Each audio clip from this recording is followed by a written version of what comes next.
Hey, this is Rob Graves. I know I haven't made a video in a while. Today is July 23rd, 2012, and I'm making this video in light of recent Arch installation changes. It will essentially replace my first video in the Arch installation series that I created a couple months ago. But at any rate, this is my original video, part 1 for Arch installation. This is the Arch installation framework, and this is gone in the newest image. So I'm going to show how we do this with the new setup. But before I get to that, actually, if you have an existing Arch installation, you do an upgrade, and you're going to get an upgrade here for the glibc. This has caused a lot of problems for a lot of people, myself included, actually. Here on this webpage, https://wiki.archlinux.org index.php/developer wiki://usrlib. I'll post this link in the show notes, but if you have an existing Arch installation and you've had trouble with upgrading because of this, where it says error, failed to commit transaction, conflicting files, glibc, lib exists in the file system, this is a set of steps to try to rectify this. It explicitly says do not use force. Also, do not remove the lib directory there. Me and others I know have had all sorts of problems with this. Some people actually, it's been smooth sailing, but I found on the Arch forums other people having problems with this, other people doing it really smooth. But you can refer to this webpage here, this part of the wiki, to try to rectify this if you have the existing install and need to fix it. But now on to the new Arch installation. Let's go to downloads, actually. You'll see right here, BitTorrent, they've got the Arch Linux 7.15 2012 net install dual ISO. You'll want to download that, and then I always MD5 some now, but right here, like, I've got my ISO there, and I can run MD5 some Arch ISO, and it's going to return me this number here. And back on that web page, I can go MD5 checksums, and right there is the number that it should match up with. And if I come back here, that does match. I already checked this before. But then let's see what else we got going on. 5. I remember where. Oh yeah. Back here on the downloads page, they now have a PGP signature check, so you can verify that the image is signed. And to do that, you download that image, and that's this Arch Linux ISO with the .sig at the end. You run pacman -key -v, and then that file .sig. When you run that, you will get that. Hopefully, I'm assuming that's right. It says good signature from Pierre Schmitz here. So hopefully that's all ready to rock.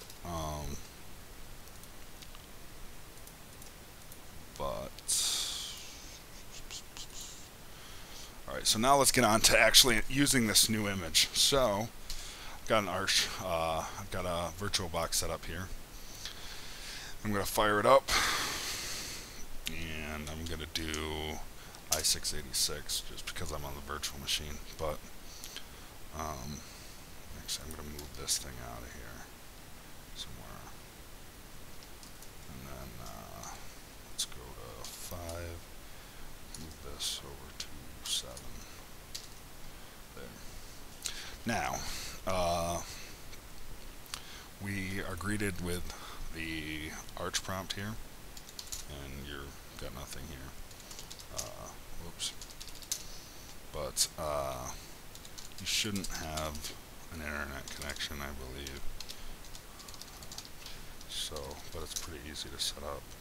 I'm just going to run if config eth0 up, and that's because I'm running a hardwired internet connection to my machine from that. There are other methods to do this, and if you were going to do it through wireless, you'd have to do this separately, differently too. I'm just going to show it this way. You can look elsewhere to figure out how to set that up. For me, I've got to run dhcp cd eth0, and once this finishes, I will have my internet. Yep. Alright, so now I need to format the hard drive. So I'm going to run the CF disk here. I've got my free space on this. Create a new partition, I don't know, for, make it bootable for, this is the exact same as I did in my other video, but creating a bootable partition here for the boot partition. I'm going to create another one. I'm randomly choosing quantity or the size of these, but I'm going to go to type. It's got to be 82 here for Linux swap. I'm going to select swap for that. I'm going to make a partition here for root. I'm just going to, I don't know, make it 10 gigs, I guess, beginning, and then I'll make another one here for home. In reality, home would probably be your biggest one. You'd need enough on your root. With SDA3 here, I'm going to be using as root, and this for home. It's probably wouldn't lay out like this on a real installation, but just for my purposes here, I'm going to do that.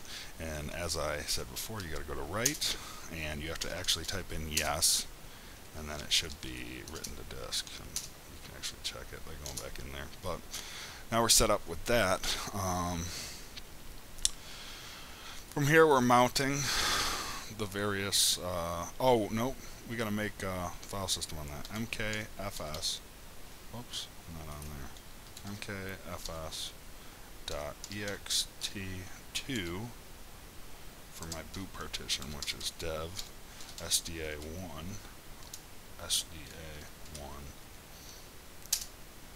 there, and then we're going to do sda4 for sda3, or extended 4 for sda3, which is going to be my root partition. And then the same thing for 4, which is my home partition that I'm using here. Now I need to mount these partitions, so I'm going to go mount dev sda3 to start, because that's going to be my root, to mnt /mnt. Then I need to make direct mkdir-p mnt boot, and then I'm going to mount SDA to that, so, or I mean my boot partition to that, so SDA1 to MNT boot, and then I'm going to make a home partition on there, and we will mount SDA4 to home. This is actually a lot, really simple, I would say. Okay, we've done that. We're going to make our mk swap dev sda2, and then we're going to go swap on dev sda2. There. Now, gotta swap. Yep. Alright. Now that I've got all that mounted, I can move on. So, let's see. Okay, here we go. Now this is where we're getting to, I've already got internet, so that should be up. That's what they're showing here. So yeah. Now we're doing packstrap space /mnt space base. Base you're absolutely are going to have, otherwise you're not really doing anything. But they've got base and base devel here. And it also says if you wanted any other packages like that were listed later on here. Where was this? In this old one.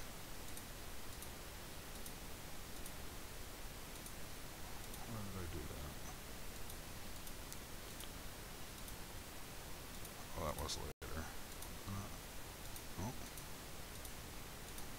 well, at any rate, like there's links in there and sudo and WP action D and so on and so forth. We are going to add all those too after that. So we're going to put in packstrap /mnt, then we're going to do base space base dash devel. Then we're going to throw onto that GPM, GDBM, which is stuff I was picking before, IP root 2,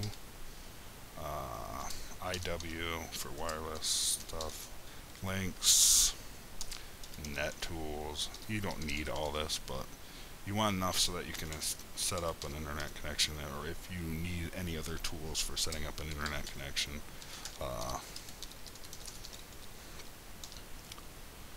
But I've got packstrap /mnt space base dash devel space GPM space GDBM space IP root 2 space IW space link space net dash tool space net CFG space pacman dash mirrorless sudo space wireless underscore tools and WPA underscore action D there, and then it's going to download all those from us. It looks like they don't have an option anymore for a local install. It looks like everything's going to be net install, which actually, if you had ran an old image with the net install, you'd encounter this glibc thing. So and you bypass all that if you use the most up-to-date and use this method to install from this point on. And it's not that hard. So after this is finished, we're going to have to pick a bootloader. They've got syslinux here and grub BIOS or grub EFI. I'm going to do grub BIOS when it finishes. And then we're essentially just configuring our system, installing grub and stuff. And when all that's said and done, we should be right where I left off at the end of the first video. This doesn't take too long, hopefully.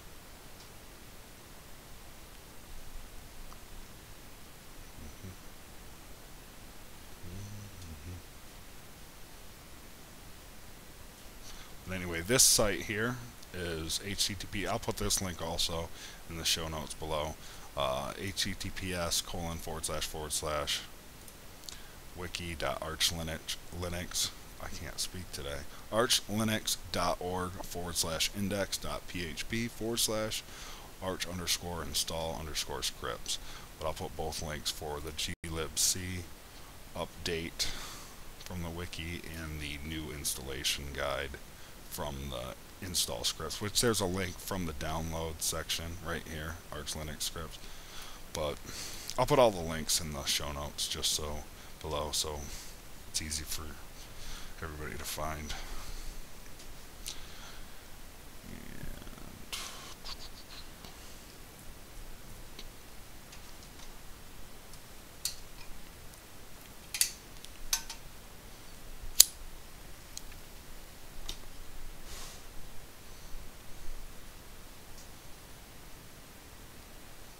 Oh, and another thing, I just saw the key ring go by there.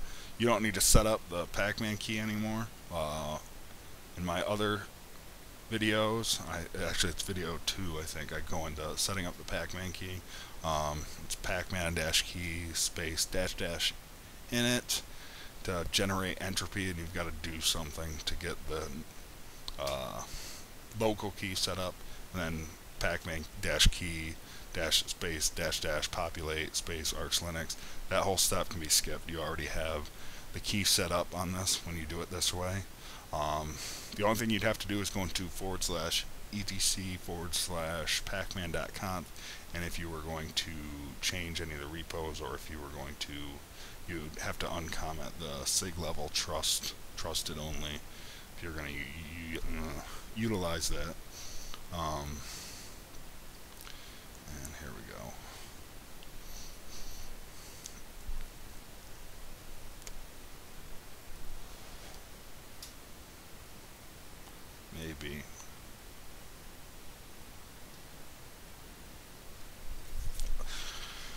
But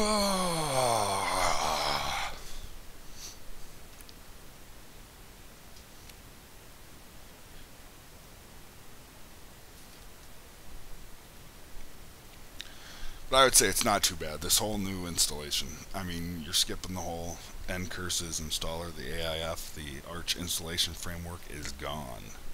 But this is really not that bad at all.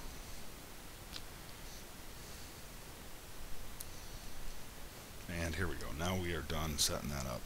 Now to install our bootloader, we gotta do pack strap /MNT, and then you're gonna pick what one you're gonna use. And here your options again are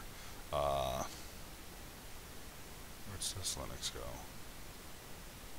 Oh, you see that on there. Did they just change that? Okay. Alright. I am not going crazy, am I? I just saw that here.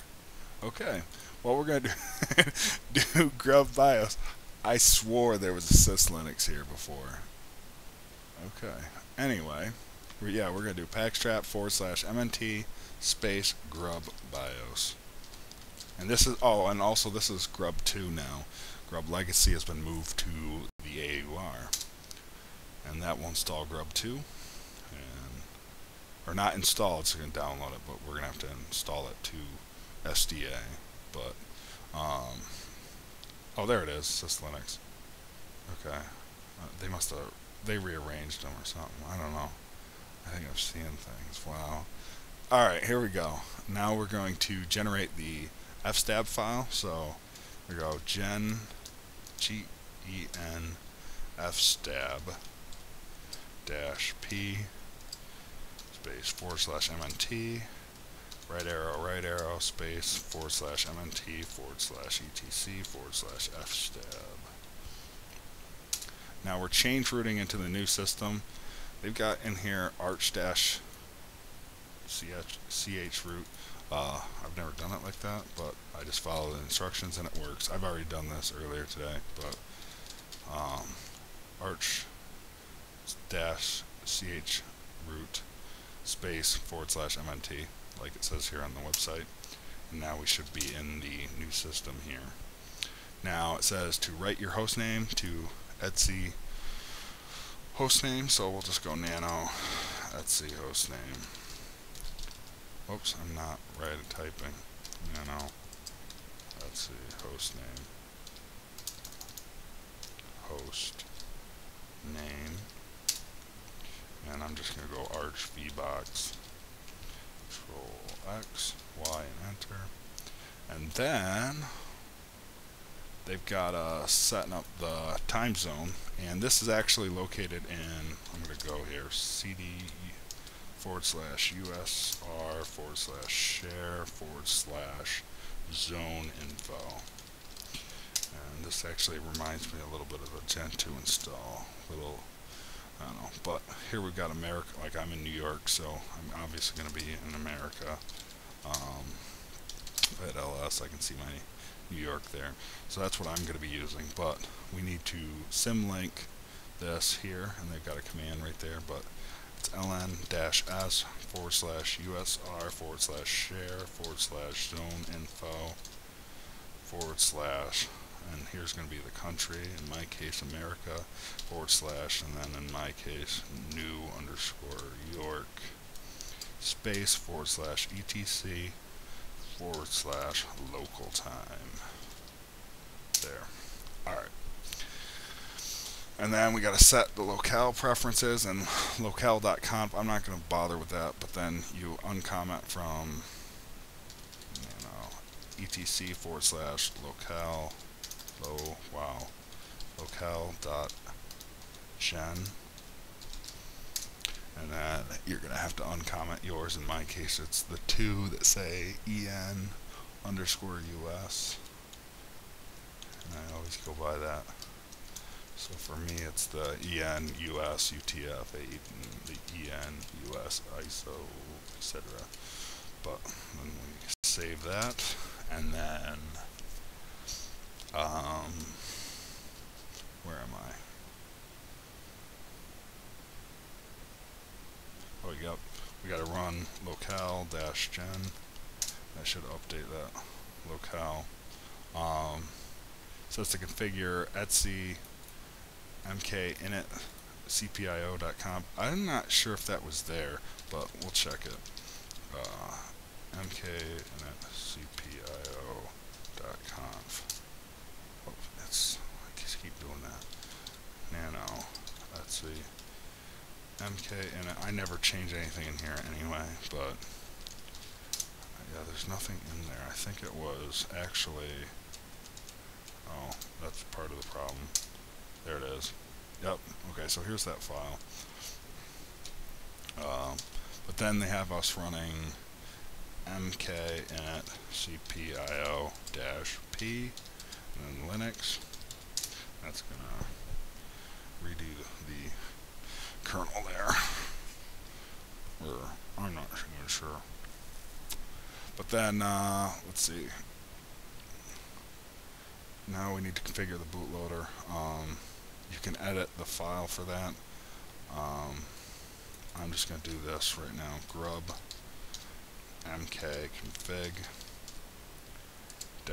-o /boot/grub/grub.cfg, which is the grub file for grub2. Then we're going to do grub install dev sda, and regardless of whether you have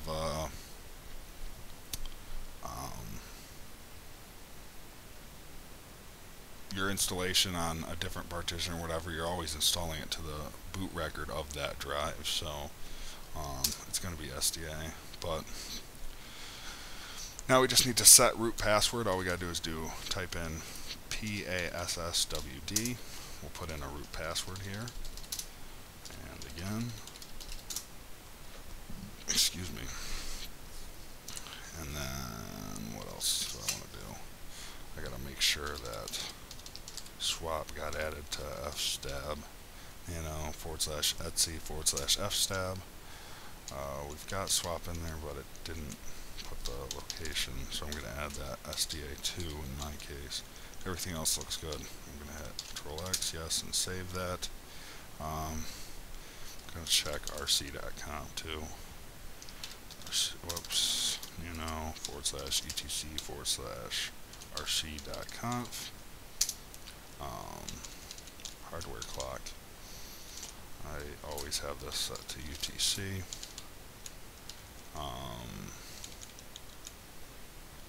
That should be like America /New York, I think.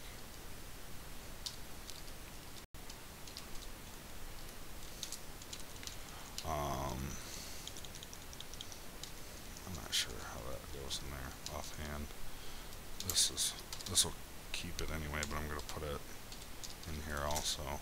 Arch VBox, and my interface is going to be ETH0 because I'm using the Ethernet. That's all I'm going to do with that. Yes. Now we're going to exit our change root there, and then we're going to unmount with umount /mnt/boot. And then same thing, umount space /mnt/home, and umount space /mnt, and now we can reboot.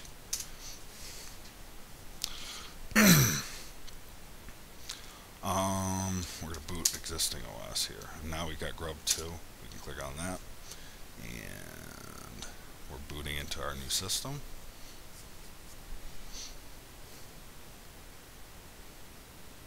Alright, we're going to log in as root. Put in the password. And then we got the swap mounted. Got to check to see if I got the internet. So it's doing that right. If not, you'd have to reset that up, and it's going to vary depending on whether you're using wireless or wired connection or how your internet service provider uses things.